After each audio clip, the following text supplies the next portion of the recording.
Al Jazeera Podcasts. I really wanted to pave the way that allowed young African-American kids, that allowed young Muslim kids to see themselves in fencing. In the 2016 Rio Olympics, Ibtihaj Muhammad became the first American Muslim to compete in a hijab for Team USA. Now, you might think that wearing a head covering is no big deal, but when it comes to sports, the hijab has been a point of contention over the years. But not only is Ibtihaj visibly Muslim, she's also an African-American woman. And with that comes a whole different set of barriers and prejudices. So, I want to know how you can embrace and elevate your identity in the face of discrimination. I'm Samantha Johnson, and this is Now You Know. We're dedicated to amplifying women's voices, stories, and topics we're all thinking and talking about. This is a safe space where we go all in, so by the end of each episode, you can say, "Now I know." So here with us in studio today, we have Ibtihaj Muhammad, Olympian, world champion, medalist, and author. And she's here to tell us how she got to where she is today. So Ibtihaj, thank you so much for joining us on Now You Know. Thank you so much, Samantha, for having me. Well, I'm very honored to say that I've gotten to know you better over the past few days. And you're just phenomenal, and it's just been very easy to talk to you. I want to start with this. How did this young African-American girl who's visibly Muslim, how did she get into the world of fencing? Well, in my family, I would say that sport was very central to our upbringing. It's, we played outside a lot, me and my siblings. We watched basketball, American football together on television, and my family saw sport as an outlet for us as kids. And in the different sports that I played, even before I wore hijab, I didn't wear shorts like maybe my teammates. I didn't wear the tank tops. So my mom always had to adjust the uniform for me, just by adding maybe a long sleeve or adding, a spandex or something like that. And I remember at 12 years old, my mom and I saw fencing for the first time. We saw athletes that had on long pants, they had on long jackets, what we thought were helmets. And, my mom said, "I don't know what that is, but when you get to high school, I want you to try it out." And you just said, okay. Yeah, like what drew you to it? Yeah. Well, firstly, it's uniquely accommodating to my religious beliefs as a Muslim. Even before I wore hijab, I was always a modest dresser as a kid. And also for me, I'm a very practical person. I need to know, okay, well, if I'm going to play this sport, what can it give me? And I went home and I remember Googling fencing, and I saw that the top colleges, top universities in the United States have fencing teams. So as a kid who came from, a family that, were working class, I needed to be crafty in how I planned to pay for university. Mm-hmm. So I figured, why not, use fencing as a tool to help me get into a good school. So you were, 12 years old at the time? 12, and yeah. I love the fact that you were thinking way ahead. It's not just a case of, okay, I want to stay active, I want this as a hobby. It's like, no, I'm going to be smart, quite strategic with it. You got into, was it Duke University? I did, yeah. Mm-hmm. You're obviously on the fencing team. Did you have desires to go to the Olympics or be an Olympian?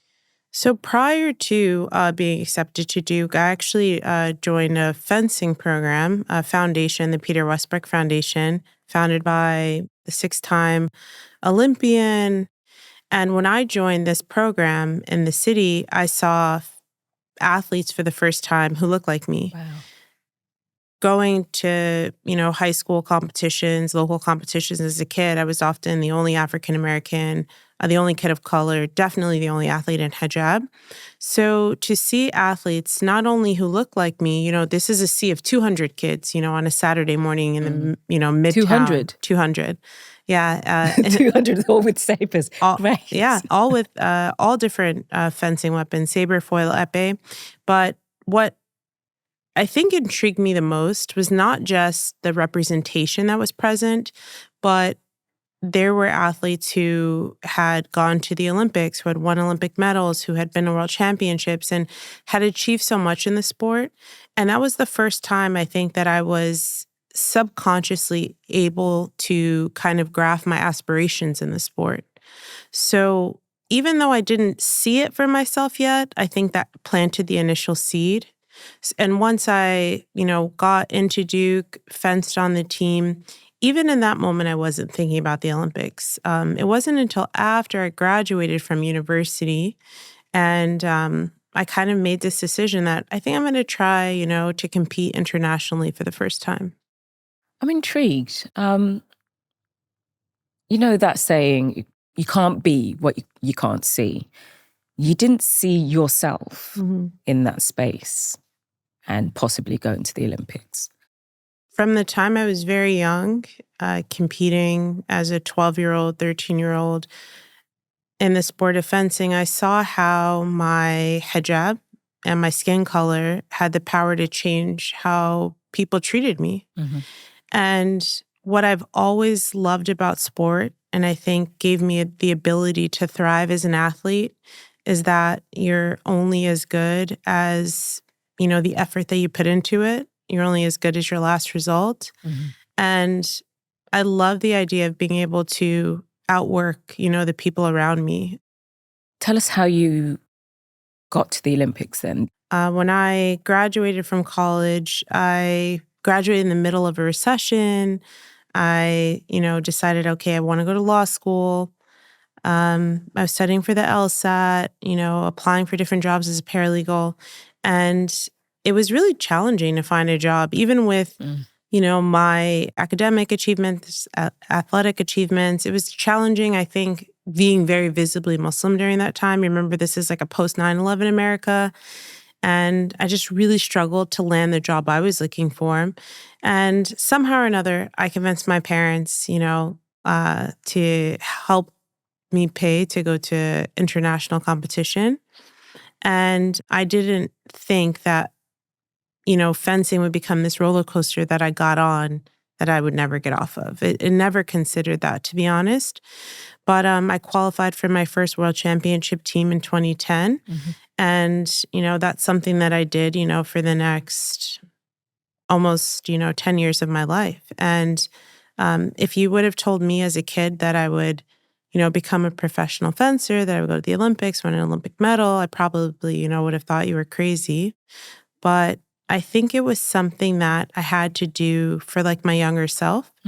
There were so many moments throughout my career where I was told that I wasn't strong enough, I wasn't smart enough to fence. Who told you that? It's just something that you would hear, that as a young Muslim kid, and as an African American, you're told that you don't fit into, any particular box or that spaces aren't for you. And it can be really challenging to see something for yourself that hasn't been done before. I think from the time I was young, maybe it comes from being bullied. I just kind of enjoyed the challenge of showing people what I was capable of. And with sport, it was just me and myself. I struggled as a team athlete. Like, I hated relying on other people. People didn't work as hard as I did. And I just liked in fencing. It was just me, myself, and I on the strip. And I was solely responsible for the outcome. And I love that this journey that I was creating for myself was something that would help kids who look like me. I really wanted to pave the way that allowed young African-American kids, that allowed young Muslim kids to see themselves in fencing in a far easier way than I was able to see it for myself. Okay, so talk to me about the Rio Games. What was it like? What was it like to compete? It was a dream come true. It was something that I had thought about and dreamed about for so long that it just felt like, I was living in this moment of just levity and light. My family was there. I felt so good to be there. I was excited. And I was trying not to feel pressure, and I as hard as I tried, there was a lot of media attention around me at the games because I'm very visibly Muslim, but this is also, who was then presidential candidate. We had Trump, who was talking about a Muslim ban, and all of my media questions, most of them were about my identity as a Muslim and the Muslim ban. So I had very politically driven line of questioning, whereas my teammates' questions were very light and, what'd you have for breakfast and things like that. So I tried not to allow that pressure to affect me and affect my games. But, honestly, I was just happy to be there. Mm. Yeah. And while you were competing, you also wore your hijab. Again, it was a huge talking point. But did you receive any backlash for being visibly Muslim and representing Team USA? To be honest, I thought that death threats and, hate and those type of things were really common for public figures, but apparently it's not. It doesn't happen to everyone. I know my teammates didn't have the same pressures or the same kind of outside forces that I had. Didn't face the same, stereotypes and those sorts of things. But I feel like I really tried to put blinders onto all of that in order to compete at my highest level. What obstacles did you face leading up to the games, competing in the hijab? To be honest, I had been competing on the international circuit for such a long time. I'd built a name for myself as an athlete. I was one of the best fencers in the world. So I feel like within my sport, I felt pretty well known. And now, having qualified for the Olympics, you're facing like a whole new set of challenges. We know that there's a lot of stereotypes and misconceptions that exist about the Muslim community and about Muslim women in particular. And so to have an American woman who's very visibly Muslim be competing for Team USA, I feel like I was really dismantling a lot of those stereotypes that exist about Muslim women. And I think that was just the greatest opportunity I ever could have been given at the Olympic Games, even greater than the medal. It was an opportunity to show Muslim women and girls globally what we could achieve in sport. Going back to what you said before, the time where you were growing up, it was difficult for Muslim people generally because it was after 9/11. As an American, as a public figure who's a minority, I live at the intersection of so many different identities. You often hear, well, if you don't like it here, then you go back to your country. I always say, who more American than Native Americans, than African Americans? My ancestors were forcibly brought to the U.S. And so I don't have another country that I call home. So, and, I know that my ancestors built America for free. Mm-hmm. It was literally built on their backs. And so I've never questioned my identity, and I've never allowed anyone to question my identity as an American. You said that you had received death threats. The death threats were, they came through my email to my home address. I, at the time, lived with my parents. Mm-hmm. And so we've had visits from the FBI. Even we had some come through my national governing body, which is USA Fencing. Mm-hmm. So it was something that my, USA Fencing management knew about, but also my family knew about. And how did they protect you, or how did they support you, the federation? I don't know if the federation necessarily did a good job of supporting me. To be honest, I don't know if I would consider what they did like supportive, but it was one of those circumstances where you're just trying to stay focused as an athlete. So how do you do it on a threefold? Mhm. Because, okay, you're an African-American, you're Muslim, Mm-hmm. you're a woman. How do you navigate and just be those identities all at once? Mm-hmm. I've always loved that sport isn't about who you are, what you look like, and it's only what you can bring to the table and how good you can be. And I've really leaned on that, and I think that's why I've thrived as an athlete, because I've always been super myopic. I just want to win. I just want to be successful, and no matter what other people think or what they might think of me, it doesn't matter. It's like, did I win? That's the question, You made history. Yeah. So you set the bar for everybody. Mm-hmm. I think what is still frustrating for a lot of people is that it's still a point of contention, the hijab in sport. Mm-hmm. So obviously we had the Paris Games in 2024 and France banned their athletes from wearing the hijab. I was really frustrated when I heard that France, instituted this ban for French athletes to wear hijab at the Olympics. And I was really disappointed in the International Olympic Committee for not, forcing them to lift the ban during the games. It sets a really dangerous precedent for other Olympic hosts going forward, to not uphold, the Olympic standard of diversity and inclusion, kind of negates the Olympic Charter in a way. And as an athlete, what I have always loved about sport is that it's kind of come as you are, and there's this umbrella of diversity that exists.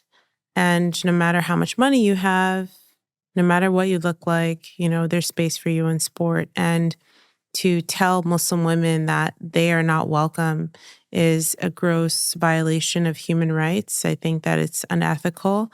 And going forward, how do we as a global and international community, force our Olympic host to uphold the Olympic standard in a way that supports everyone, including Muslim women? Let's talk about the future. We've got the LA Games coming up. Mm-hmm. We've got some major sporting events coming up in the United States. World Cup being another one as well. And also we have another term under President Donald Trump. Mm-hmm. How does the sporting landscape look for people who look like you in terms of, representation, diversity? How does it look? Mm-hmm. We'll see what happens, down the road. These large sporting events, whether it be the LA 28 Games or, the World Cup that will be across the Americas in 2026, these are all run by, international committees that have their own policies and, NGBs that hopefully have different policies in place to protect their athletes. And when it comes to the Trump administration and how that will affect, sport going forward, I think it will depend on federal policies. Will they, stay in place? Things like Title IX and other anti-discriminatory policies, or how the federal funding kind of funnels into youth sports. Will it prevent, kids from different communities from having access to sport? And how will our immigration policies affect, who has the ability to enter the country or who even has the ability to play sport itself? Why does representation matter? Representation matters because it gives, the next generation something to look to see themselves capable of and, a part of. There's so many moments historically that we can acknowledge and say that without this moment, without these moments, something like, my career wouldn't have been possible. So I'm really, I think, appreciative of what representation can do for the mind, for the body, for the next generation. And I can't see a future without equity. I can't see a future without inclusivity. And I always want to continue to uplift, voices of underserved and underrepresented communities in a way that supports, I think, the future. Finally, what advice would you give to the young girls out there who wear a hijab and they want to play sports? Mm-hmm. What advice would you give them? For any young girl out there who may wear hijab, who may not, who just wants to get out there and play sports, don't be afraid. Get out there, have fun, and don't allow anyone to tell you no. We always have to challenge, the status quo. You want to challenge what other people may think about you. You always want to challenge what society may think about you. And it's just important to be yourself and have fun. And it's even better when you come out winning. Yeah, for sure. Ibtihaj Muhammad, it's an honor to have you here. So glad that our paths crossed as well. Again, appreciate you being here. Thank you. Thank you. So now you know how one woman who deals with problems that come with intersectionality became a fencing Olympian and world champion, and why representation in sports is so significant. A huge thank you to Ibtihaj Muhammad for joining me in the studio today, and a special thanks to you for watching and listening to Now You Know.